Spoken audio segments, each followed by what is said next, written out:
আমি যদি আপনাকে বলি আপনার বৃদ্ধাঙ্গুলির চেয়েও ছোট্ট একটি পেলেট বা পদার্থ পুরো 1 বছর ধরে একটি বাড়িতে বিদ্যুৎ দিতে পারে, অথবা মাত্র 1 কিলোগ্রাম একটি নির্দিষ্ট পদার্থ 2 লক্ষ বাড়িতে টানা 1 বছর বিদ্যুৎ সরবরাহ সচল রাখতে পারে, আপনি কি বিশ্বাস করবেন এমন একটি বিশেষ পদার্থ মাটির নিচে লুকিয়ে আছে?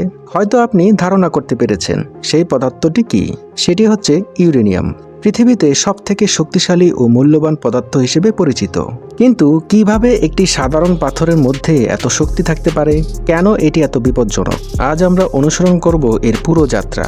চলুন শুরু করা যাক। সমৃদ্ধ ইউরেনিয়ামের গল্পটি আধুনিক বিজ্ঞানের ইতিহাসের সাথে গভীরভাবে জড়িয়ে আছে। 1789 সালে জার্মান রসায়নবিদ মার্টিন হ্যানরিক প্রথম ইউরেনিয়ামকে একটি রাসায়নিক উপাদান হিসেবে শনাক্ত করেন। সেই সময় কেউ কল্পনাও করতে পারেননি যে এর ভেতরে কী পরিমাণ শক্তি লুকিয়ে আছে। 1896 সালে ফরাসি পদার্থবিদ অরি বেকেরেল ইউরেনিয়াম থেকে স্বতঃস্ফূর্ত বিকিরণ নিগৃহীত হতে দেখে তেজস্ক্রিয়তার বিষয়টি উন্মোচন করেন। 1938 সালে জার্মান রসায়নবিদ অটো হ্যান এবং ফ্রিটজ স্ট্রেটমেন্ট প্রমাণ করেন যে প্রাকৃতিক ইউরেনিয়ামে পাওয়া দুর্লভ আইসোটোপ ইউরেনিয়াম 235 নিউট্রন দ্বারা আঘাতপ্রাপ্ত হলে প্রচুর শক্তি নির্গত করে বিভাজিত হতে পারে। সবকিছু শুরু হয় মাটির গভীরে। আমরা পৃষ্ঠ থেকে শত শত মিটার নিচের কথা বলছি, যেখানে ইউরেনাইট নামক একটি কালো পাথর সমাহিত থাকে, যা দেখতে একদম সাধারণ পাথরের মতো, কিন্তু এর ভেতরে লুকিয়ে আছে পৃথিবীর সবচেয়ে শক্তিশালী উপাদানগুলোর একটি, ইউরেনিয়াম 235।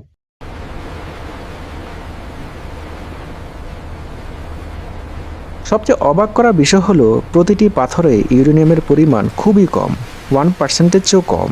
অর্থাৎ মাত্র 1 কেজি ইউরেনিয়াম পেতে 500 টনেরও বেশি পাথর খনন করতে হয়। তবে ভাববেন না এটি খুব সামান্য। মাত্র 1 কেজি ইউরেনিয়াম দিয়ে পুরো 1 বছর 2 লাখের বেশি বাড়ির বিদ্যুৎ সচল রাখা সম্ভব। উত্তর কানাডায়, যেখানে সবচেয়ে সমৃদ্ধ ইউরেনিয়াম জমা রয়েছে, এই খনির জন্য খনি শ্রমিকদের অনেক গভীরে যেতে হয়। এই আকরিকটি বেলে পাথরের একটি স্তরের নিচে থাকে, যা উচ্চ চাপের ভূগর্ভস্থ পানিতে সম্পূর্ণ ভেজা থাকে। খনির কাজ করার সময় যদি সেই পানি খনির ভেতরে চলে আসে, তবে সবকিছু বন্ধ হয়ে যেতে পারে। তাই পুরো প্রক্রিয়াটি কঠোর নিরাপত্তা ব্যবস্থার অধীনে পরিচালিত হয়।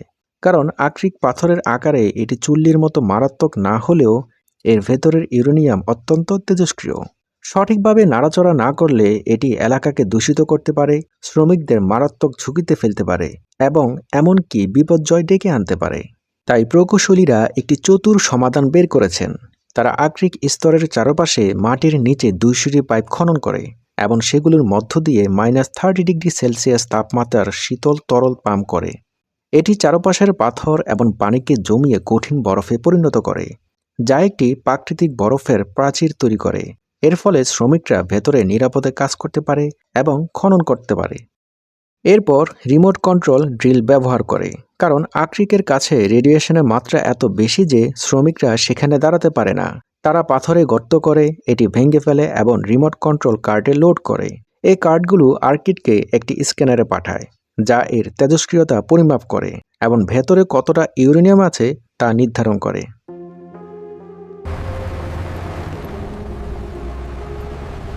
ইউলো কেক তৈরি।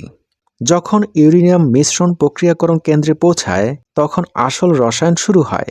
প্রথমত উপাদানগুলো কনভেয়ার বেল্টে করে প্রি ট্রিটমেন্ট এলাকায় যায়, যেখানে ভাইব্রেটিং ছাঁকুনি এবং উচ্চ চাপের পানির জেট দিয়ে ধুলোবালি, কাদা এবং সব অপ্রয়োজনীয় আবর্জনা দূর করা হয়। যা অবশিষ্ট থাকে তা হল ইউরেনিয়াম সমৃদ্ধ বিশুদ্ধ পাথর। রাসায়নিক বিক্রিয়ার একটি সিরিজের মাধ্যমে ইউরেনিয়ামকে আলাদা করা হয় এবং আরও পরিশোধিত করা হয় যতক্ষণ না একটি ঘন উজ্জ্বল হলুদ পেস্ট তৈরি হয়। একে বলা হয় ইয়েলো কেক। হ্যাঁ, এটাই এর আসল নাম। ইয়েলো কেক দেখতে কিছুটা ভুট্টার গুঁড়ার মতো। এটি দেখতে একদম নিরীহ মনে হয়, কিন্তু ভুল করবেন না, এতে 80% পর্যন্ত বিশুদ্ধ ইউরেনিয়াম থাকে এবং এটি অত্যন্ত তেজস্ক্রিয়। শ্রমিকরা সম্পূর্ণ সুরক্ষা গিয়ার পরে এটি হ্যান্ডেল করেন এবং উৎপাদনের পরপরই এটি সিল করা ড্রামে প্যাকেজ করা হয়। এই পর্যায়ে ইউরেনিয়াম কঠিন অবস্থায় থাকে, কিন্তু একে পারমাণবিক জ্বালানিতে পরিণত করতে হলে একে গ্যাসে রূপান্তরিত করতে হবে।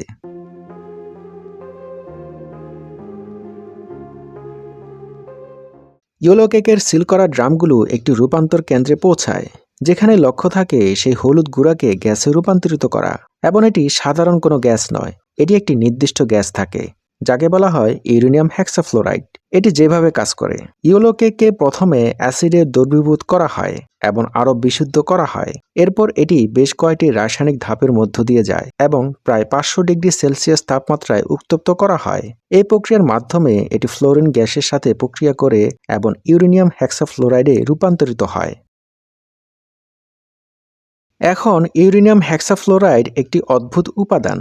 কক্ষ তাপমাত্রায় এটি আসলে কঠিন, কিন্তু যখন 56 ডিগ্রি সেলসিয়াসের সামান্য উপরে উত্তপ্ত করা হয় তখন এটি তরল অবস্থা ছাড়াই সরাসরি গ্যাসে পরিণত হয়। এই বৈশিষ্ট্যটি একে পরবর্তী ধাপের জন্য নিখুঁত করে তোলে। সমৃদ্ধ ইউরেনিয়াম হেক্সাফ্লোরাইড গ্যাস এখন অন্য একটি রাসায়নিক প্রক্রিয়ার মধ্য দিয়ে যায়। এটি বাষ্প এবং তারপর হাইড্রোজেনের সাথে বিক্রিয়া করে একটি সূক্ষ্ম কালো গুঁড়ো বা ইউরেনিয়াম ডাই অক্সাইডে রূপান্তরিত হয়। এই কালো গুঁড়োকে কয়েক টন চাপের নিচে ছোট ছোট প্লেটে সংকুচিত করা হয়। প্রতিটি প্লেট আপনার আঙ্গুলের ডগার সমান।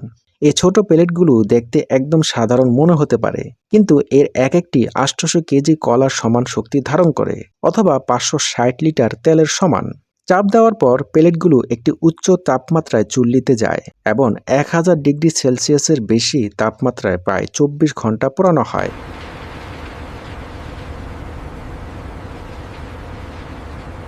এরপর একবার ঠান্ডা হয়ে গেলে প্রতিটি প্লেট পরিদর্শন করা হয়। এক্স-রে দিয়ে ভেতরে অদৃশ্য ফাটল পরীক্ষা করা হয়। লেজার স্ক্যানার দিয়ে মিলিমিটারের ভগ্নাংশ পর্যন্ত নিখুঁত মাপ নেওয়া হয় এবং রাসায়নিক পরীক্ষায় বিশুদ্ধতা নিশ্চিত করা হয়। এখন প্লেটগুলোকে এমন একটি আকারে প্যাকেজ করতে হবে যা চুল্লিতে ব্যবহার করতে পারবে। স্বয়ংক্রিয় রোবটগুলো প্লেটগুলো তুলে নেয় এবং লম্বা পাতলা ধাতব টিউবের ভেতরে একে একে সাজিয়ে রাখে। এই টিউবগুলো বিশেষ ধাতু দিয়ে তৈরি। প্রতিটি টিউব, যাকে ফুয়েল রড বলা হয়, 400টি পর্যন্ত প্লেট ধরে রাখে। এরপর টিউবের মুখগুলো লেজার ওয়েল্ডিং দিয়ে সিল করে দেওয়া হয়, যা একটি বায়ুরোধী কন্টেনার তৈরি করে, যা চুল্লির ভেতরে কোনো অবস্থাতেই খুলবে না। এরপর অনেকগুলো ফুয়েল রডকে একত্রে একটি বড় কাঠামোতে সাজানো হয়, যাকে ফুয়েল অ্যাসেম্বলি বলা হয়। চুল্লির ডিজাইনের উপর ভিত্তি করে একটি অ্যাসেম্বলিতে কয়েক ডজন রড একটি সুনির্দিষ্ট জ্যামিতিক গ্রিডে সাজানো থাকে। প্রতিটি অ্যাসেম্বলির ওজন 500 কেজি পর্যন্ত হতে পারে। কারখানা ছাড়ার আগে প্রতিটি অ্যাসেম্বলি কম্পন পরীক্ষা, চাপ পরীক্ষা এবং তাপ সিমুলেশনের মধ্য দিয়ে যায়। ব্যবহারের অনুমোদনের জন্য সবকিছু নিখুঁত হতে হয়। এই প্রক্রিয়ার প্রতিটি ধাপে এমন নির্ভুলতা, নিরাপত্তা এবং প্রযুক্তি প্রয়োজন যা মানুষের প্রকৌশল ক্ষমতার সীমাকে ছাড়িয়ে যায়। তো বন্ধুরা, আশা করি আজকের ভিডিওটি আপনাদের ভালো লেগেছে। এই ধরনের ভিডিও নিয়মিত পেতে আমাদের চ্যানেলটি সাবস্ক্রাইব করুন।